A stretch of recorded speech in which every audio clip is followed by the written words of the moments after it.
क्या आप जानते हैं कि मुसलमानों ने फ्रांस के एक छोटे से हिस्से पर 85 साल से ज्यादा अरसे तक हुकूमत की थी। जैसा कि आप देख सकते हैं, 8वीं सदी में स्पेन कुछ इस तरह नजर आता था।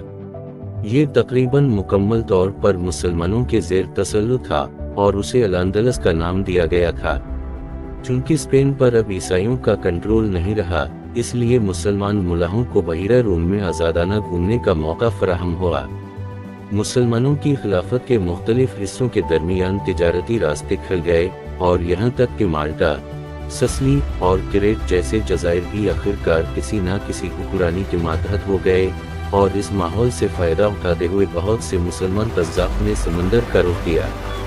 वो आज़ाद मुला थे जो आमतौर पर छोटे गिरोहों में सफ़र करते थे और अक्सर रोमियों के साथ जंग में मशगूल रहते थे, जिनमें से खास तौर पर तकरीबन 20 मुलाहों का एक गिरोह स्पेन और इटली के दरमियान कहीं सफ़र कर रहा था कि अचानक वो तूफान की जद में आ गया, जिसने इन्हें एक नामालूम जगह की तरफ धकेल दिया, और वो जगह आज के जदीद फ्रांस में ला पेरोवनस थी।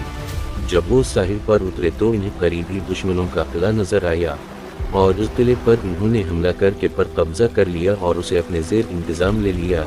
इन्होंने इस नए इलाके को फारकशाने का नाम दिया, जो लातीनी लफ्ज़ फराखशीनटम से आया है, जिसका मतलब है रात का जंगल, और ये साल था 887 का। बहरहाल इन मुलाहों ने एक पैगाम भेजकर मुसलमानों को फारकशाने में उनके साथ शामिल होने की दावत दी, जिसके जवाब में तकरीबन 100 जंगजू उनके साथ शामिल हो गए। दरअसल ये किला काफ़ी करामत साबित हुआ। दरहकीकत ये लफज के बिल्कुल किनारे पर वाक़ था, जो कि फ्रांस और इटली के दरमियान बड़ा पहाड़ी सिलसिला है, जिसने पहाड़ों से गुजरने वाली बहुत सी अहम शाहराहों के दाखिली रास्तों को मसदूर कर दिया था। और चूंकि ये साहिल पर था, इसलिए उसे एक छोटे से बहरी अड्डे के तौर पर भी इस्तेमाल किया जा सकता था, ताकि समंदर के जरिए किसी भी आमद व रफ्त को रोका जा सके। बुनियादी तौर पर जो कोई भी इटली और फ्रांस के दरमियान तिजारत करना चाहता था, उसे मुसलमान जंगजुओं के इस छोटे से गिरोह के इलाके से गुजरना पड़ता था।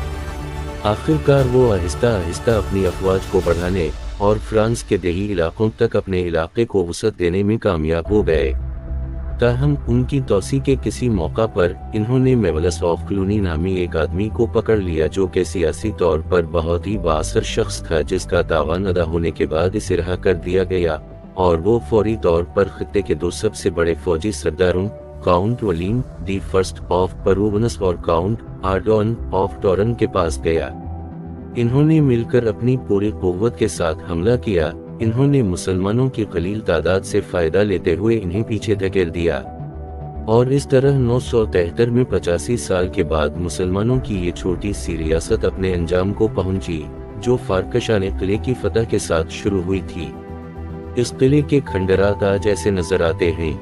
ये किला माउंट डेमोरस पर वाक़ है, और मज़े की बात यह है कि इस पुराने किले के करीब ही एक छोटा सा गांव है, जिसका नाम रामातोल है, और कैम्ब्रिज यूनिवर्सिटी की शाया करदा इस किताब के मुताबिक ये नाम अरबी ज़बान के लफ्ज़ रहमत अल्लाह से आया है, जिसका मतलब है अल्लाह की रहमत, जिसके बारे में मैंने सोचा कि ये कितना हैरत अंगेज़ है।